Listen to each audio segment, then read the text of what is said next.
ምልጃ ለምን አስፈለገ? የቅዱሳን አማላጅነት ስለምን ያስፈልጋል? እግዚአብሔርን ቀጥታ ማግኘት አይቻልም ወይ? ለምን ያስፈልጋል? መሀል ላይ አማላጅ ለምን አስፈለገ? የቅዱሳን አማላጅነት ወይም ምልጃ በመጽሐፍ ቅዱስ ትምህርት ምልጃ ጸሎት ነው። ይህም አንዱ ስለሌላው የሚያቀርበው ጸሎት ነው። ይህ አይነቱ ጸሎትም በእግዚአብሔር ዘንድ የተወደደ ነገር ነው። እግዚአብሔር ስለ ራሳችን ከምንጸልየው ጸሎት በበለጠ ስለሌላው ሰው የምንለምነውን ልመና ይሰማል። ምክንያቱም ስለሌላው መጸለይ ከራስ ወዳድነት ያለፈ የፍቅርን መሰረት ሐሳብ የተረዳና ለሌላው ወገናችን ያለንን ፍቅር በተግባር የምንገልጥበት ስለሆነ መድኃኒታችን ስለ ራሱ ሳይሆን ስለ ሌሎች ማለትም ስለኛ ራሱን አሳልፎ እስከ መስጠትና እስከ መስቀል ሞት ድረስ ከደረሰ እኛ ለሌሎች ወገኖቻችን መሞት እንኳ ባንችል መጸለይ እንዴት ይበዛብናል።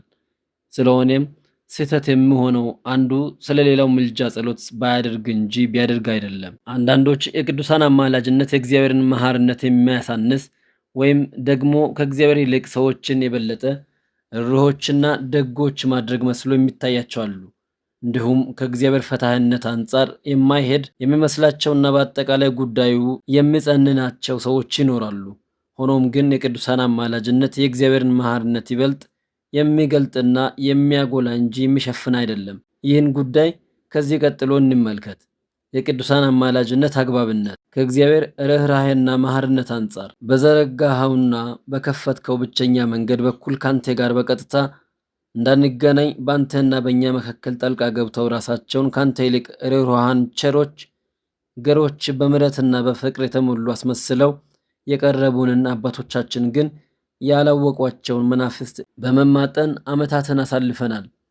በአረማውያን ጣዖታት ስም ተጽፈው የነበሩትን የጥንት ተረቶችና ወጎች በቅዱሳን መላእክት የልጅህንም ፍጹም አዳኝነት ሲመሰክሩ በሞቱልህ ሰማዕታት ስም በመለወጥ የጻፍናቸውን ድርሳናት፣ ተአምራትና ገድላት ሰብከናል። ከዚህም ስራችን የዋሃንን በማሳሳት አርክሰናል፣ በድለናል። ጮራ ቁጥር 13 ገጽ 5። ቅዱሳን ያማልዳሉ ሲባል ተሐድሶች ባልተረዳ አእምሯቸው እንደሚሉት እግዚአብሔር ጨካኝ፣ ቅዱሳንን ደግሞ ከእግዚአብሔር ይልቅ ለሰዎች የሚያዝኑ ደጋጎችና ርኅሩሃን ሆነው አይደለም። እንደ እግዚአብሔር ያለ ቸርና ርኅሩህ ማንም የለም። ከእርሱ የተሻለ ርኅሩህ አለ ማለት ይቅርና እንዲህ ብሎ ማሰብም አይቻልም። ከእርሱ የተሻለ ርኅሩህ አለ ማለት ይቅርና እንዲህ ብሎ ማሰብም አይቻልም፣ አይገባም። የቅዱሳን አማላጅነት ድንቅና ጥልቅ የሆነው የእግዚአብሔር ቸርነት የሚሰራበት ወይም የሚገለጥበት አንድ መንገድ ነው። ለምሳሌም እስራኤላውያን እግዚአብሔርን ትተው አሮንን ጣዖት አሰርተው ላቆሙት የጥጃ ምስል በሰገዱ ጊዜ እግዚአብሔር ያጠፋቸው ዘንድ ሙሴን ተወኝ አለው። ሙሴና እግዚአብሔር እንዲህ ተነጋገሩ። እኔ ይህን ሕዝብ አየሁት፣ እነሆም አንገተ ደንዳና ሕዝብ ነው። አሁንም ቁጣዬ እንዲቃጠልባቸው እንዳጠፋቸውም ተወኝ፣ አንተንም ለታላቅ ሕዝብ አድርጌሃለሁ አለው። ሙሴም በእግዚአብሔር በአምላኩ ፊት ጸለየ፣ አለም አቤቱ ቁጣህ በታላቅ ኃይልና በጽኑ እጅ ከግብፅ ምድር ባወጣኸው በሕዝቤ ስለምን ተቃጠለ? ከመዓት ተመለስ፣ ለሕዝብም በክፋታቸው ላይ ራራ። ዘራችሁን እንደ ሰማይ ከዋክብት አበዛለሁ፣ ይህችንም የተናገርኳትን ምድር ሁሉ ለዘራችሁ እሰጣታለሁ፣ ለዘላለምም ይወርሷታል ብለ በራሴ የማልክላቸውን ባሪያዎችን አብርሃምን ይስሐቅንና እስራኤልንም አስብ። እግዚአብሔርም በሕዝቡ ላይ ሊያደርግ ስላሰበው ክፋት ራራ። ዘጸአት 32 ከቁጥር 7። እዚህ ላይ ሲታይ እግዚአብሔር ተወኝ ላጥፋቸው ባይ፣ ሙሴ ደግሞ እባክህ ራራላቸው ባይ ሆነው ይታያሉ። ታዲያ ሙሴ ከመዓት የተመለስ ለሕዝብም በክፋታቸው ላይ ራራ እያለ እግዚአብሔርን ሲለምን፣ እግዚአብሔር ደግሞ እኔ ይህን ሕዝብ አየሁት፣ እነሆም አንገተ ደንዳና ነው፣ አሁንም ቁጣዬ እንዲቃጠልባቸው እንዳጠፋቸውም ተወኝ ሲል ሙሴ ከእግዚአብሔር የበለጠ መሐሪና ገር በፍቅር የተሞላና ርኅሩህ መሆኑ ኖሯልን? በጭራሽ። ጥንቱንም ሙሴ ስለ ሕዝቡ ይማልድላቸውና ይታገሳቸው ዘንድ በአጠቃላይ በሁሉም ነገር እንደ ሞግዚት ሆኖ ይንከባከባቸውና ይመራቸው ዘንድ አደራ ብሎ የሰጠው እግዚአብሔር ነበር። ስለ ሕዝቡ እንዲራራና እንዲማልድላቸውን ስልጣንና አደራ ለሙሴ በምስጢር የሰጠው ራሱ እግዚአብሔር ነበር። ሙሴ ይህን በደብረ ሲና በቆየባቸው 40 ቀናት እግዚአብሔር በምስጢር የነገረውን ነገር ኋላ ላይ ነገሩ ሲከብደው ወደ እግዚአብሔር ባቀረበው አቤቱታው ላይ ገልጾታል እንዲህ ሲል፣ ሙሴም ሕዝቡ በወገኖቻቸው ሰው ሁሉ በድንኳኑ ደጃፍ ሲያለቅስ ሰማ። የእግዚአብሔርም ቁጣ እጅግ ነደደ፣ ሙሴም ተቆጣ። ሙሴም ሕዝቡ በወገኖቻቸው ሰው ሁሉ በድንኳኑ ደጃፍ ሲያለቅስ ሰማ። የእግዚአብሔርም ቁጣ እጅግ ነደደ፣ ሙሴም ተቆጣ። ሙሴም እግዚአብሔርን አለው፣ ለምን በባሪያህ ላይ ክፉ አደረግህ? ለምንስ በፊት ሞገስ አላገኘውም? ለምንስ የዚህን ሕዝብ ሁሉ ሸክም በእኔ ላይ አደረግህ?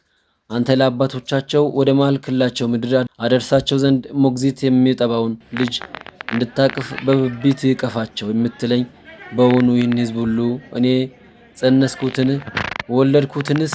በፊቴ ያለቅሳሉና የምንበላውን ሥጋ ስጠን ይላሉና። ለዚህ ሕዝብ ሁሉ የሚሰጠው ሥጋ ከወዴት እወስዳለሁ? እጅግ ከብዶኛልና። የምንበላውን ሥጋ ስጠን ይላሉና ለዚህ ሕዝብ ሁሉ የሚሰጠው ሥጋ ከወዴት እወስዳለሁ? እጅግ ከብዶኛል። ይህን ሁሉ ሕዝብ ልሸከም አልችልም። እንግዲህ እስከምታደርግብኝ በፊት ሞገስ አግኝቼ እንደሆነ በእኔ ላይ የሚሆነውን መከራ እንዳላይ እባክህ ፈጽሞ ግደለኝ። ዘኍልቍ 11 ከቁጥር 10። የሙሴ ለሕዝቡ መራራትና እባክህ ማራቸው እራራላቸው እያለ መማለዱ ከእግዚአብሔር የተሰጠና የተገኘ ነበር ማለት ነው። በመሆኑም ምልጃ የሚደረገው ሰዎች ከእግዚአብሔር የበለጠ ርኅሩህና ደጎች ስለሆኑ አይደለም። እንዲህ ሊታሰብም አይችልም። ምልጃ በእግዚአብሔር ስልጣን ጣልቃ መግባትም አይደለም። እግዚአብሔር እንደ አምባገነን መሪዎች ምን አገባችሁ ባይ አይደለምና እርሱ ራሱ አንዱ ስለሌላው እንዲጸልይና እንዲለምን ያሳሰበ ሳይለምኑት ሲቀሩ ሳይሆን ሲለምኑት ደስ የሚለው ቸር አምላክ ነውና። ሲለምኑት ደስ የሚለው ብቻ ሳይሆን እኛ ስለ ራሳችንም ሆነ ስለ ሌሎች ወገኖቻችን ስለምነው ለእኛው ለራሳችን ዋጋ የሚሰጥ ፍጹም ደግ አባት ነው። ጸልዩ፣ ለምኑ ይሰጣችኋል፣ በር አንኳኩ ይከፈትላችኋል ያለው ራሱ ነውና እኔ የሚሰጣችሁን ብቻ ወይም ከኔ የሚወጣውን ፍትህ ብቻ ዝም ብላችሁ ጠብቁ፣ ከዚያ ውጪ የሚያገባችሁ ነገር የለም እንደሚል እንደ አምባገነን ወይም ለስልጣኑ እንደሚፈራ ምድራዊ ባለስልጣን አይደለምና ይልቁንም ከእርሱ የባህሪ አምላክነት የተነሳ የፍጡራኑ የጸጋ አማልክት እስኪሆኑ ድረስ የሚሰጥ ቸር ነውና ይህም የባህሪ ቸርነቱን ብቻ ሳይሆን ሌሎችን ማሰልጠንና ማክበር የማያሰጋው ዘላለማዊ የባህሪ አምላክነቱን ይመሰክራል። አሮጌውን የፕሮቴስታንት ትምህርት በአዲስ እራፊ ጠቅልለው አዲስ አስመስለው ብቅ ለማለት የሞከሩት ታድሶች በዚህ ዙሪያ እንዲህ ብለዋል። የሙሴ የልመናው መሰረት እግዚአብሔር ለአብርሃምና ለዘሩ የገባውን ቃል ኪዳን መሰረት ያደረገ ነበር እንጂ በራሱ ማንነት ተመስርቶ አልለመነም። ሁልጊዜ ቅዱሳን በራሳቸው ማንነት ተመስርተው ስለኔ ብለ አይሉም፣ የእግዚአብሔርን ቸርነትና ርኅራኄ መሰረት አድርገው እንጂ። በመጀመሪያ መታመን ያለበት እግዚአብሔር አንዱ ስለሌላው የሚያቀርበውን የምልጃ ጸሎት የሚሰማና የሚቀበል መሆኑ ነው። ሙሴ ስለ ሕዝቡ እግዚአብሔርን በምልጃ ጸሎት ጠይቆ እግዚአብሔር የሚሰማውና ልመናውን የተቀበለው መሆኑን ማመን የመጀመሪያው ደረጃ ነው። የሙሴ ልመናው መሰረት ይህ ነው፣ ያ ነው ወደሚል መሄድ ከተገባም ወደዛ መሄድ የሚቻለው ከዛ በኋላ ነው። መሰረቱን ለማፍረስ ወይም ለማስረሳት መጽሐፍ ቅዱስ በግልጽ ወዳልተናገረው ነገር ዘሎ መግባት ከንቱ ድካም ነው። ምክንያቱም መጽሐፍ ቅዱስ በግልጽ የሚያስተምረን በሙሴ ጸሎት እግዚአብሔር ላጥፋቸው ተወኝ ስላቸው የነበሩትን ሕዝብ ይቅር ማለቱንና መማሩን፣ ይህ የሙሴ አማላጅነት የራሱ የእግዚአብሔር ቸርነት መሆኑን ወይም መጀመሪያ ስለ እነርሱ እንዲጸልይላቸውና እንዲንከባከባቸው በምስጢር አደራ የሰጠው በመሆኑ በሁለተኛ ደግሞ ሲያጠፋ ስማልድላቸው ምልጃውን መቀበሉ ነው። ይህንም ልበ አምላክ ዳዊት ሶባኮ ሙሴ ህሩይ ቆመ ቅድሜሁ እንዳያጠፋቸው ቁጣውን ይመልስ ዘንድ የተመረጠው ሙሴ በመቅሰፍት ጊዜ በፊቱ ባይቆም ኖሮ ያጠፋቸው ዘንድ ተናገረ ብሎ በድጋሜ በአጽንኦት ገልጾታል። መዝሙር 105 ከቁጥር 23። ስለዚህ መጀመሪያ ቅዱሳን የሚያቀርቡትን ምልጃ እግዚአብሔር እንደሚቀበልና ይቅርታና ምሕረትን እንደሚሰጥ ይመኑ። ከዚያ በኋላ ወደ ቀጣዩ ጉዳይ መሸጋገር ይቻላል። አለበለዚያ ግን ከእውነት ጋር ድብብቆች ለመጫወት መሞከር ነው።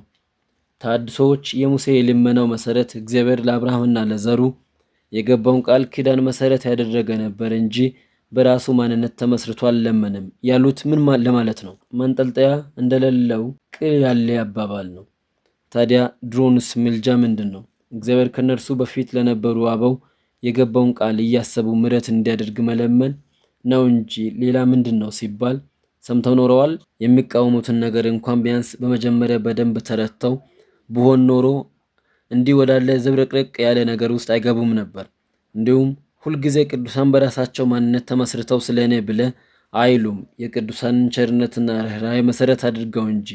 ማለታቸው ድሮንስ ቅዱሳን ማርልኝ ይላሉ እንጂ ራሳቸውን አግዝፈውና ቦታ ሰጥተው እኔ አይሉም። እንዲያውም እኔ የሚለው ቃል የራሱ የልዑል እግዚአብሔር መጠሪያ ስም መሆኑን ቅዱሳን አሳምረው ያውቃሉ። እግዚአብሔር ለሙሴ ራሱ ሲገልጥ ያለና የምኖር እኔ ነኝ፣ በአዲስ ኪዳንም እኔ የወይን ግንድ ነኝ፣ መልካም እረኛ እኔ ነኝ፣ አትፍሩ፣ የሕይወት እንጀራ እኔ ነኝ፣ በእኔ የሚያምን የዘላለም ሕይወት አለው፣ እኔ የዓለም ብርሃን ነኝ እያለ ራሱን እኔ ብሎ የጠራው እርሱ ነውና። ስለዚህ ይህ አባባላቸው ከመነሻው ባዶ ነው። እግዚአብሔርን በምልጃ የሚጠይቁትም ቸርነቱን መሰረት አድርገው መሆኑ የታወቀ ነው። ታዲያ እንደ አዲስ ነገር የእግዚአብሔርን ቸርነትና ርኅራኄ መሰረት አድርገው እንጂ ያሉት እኛስ ምን አልን?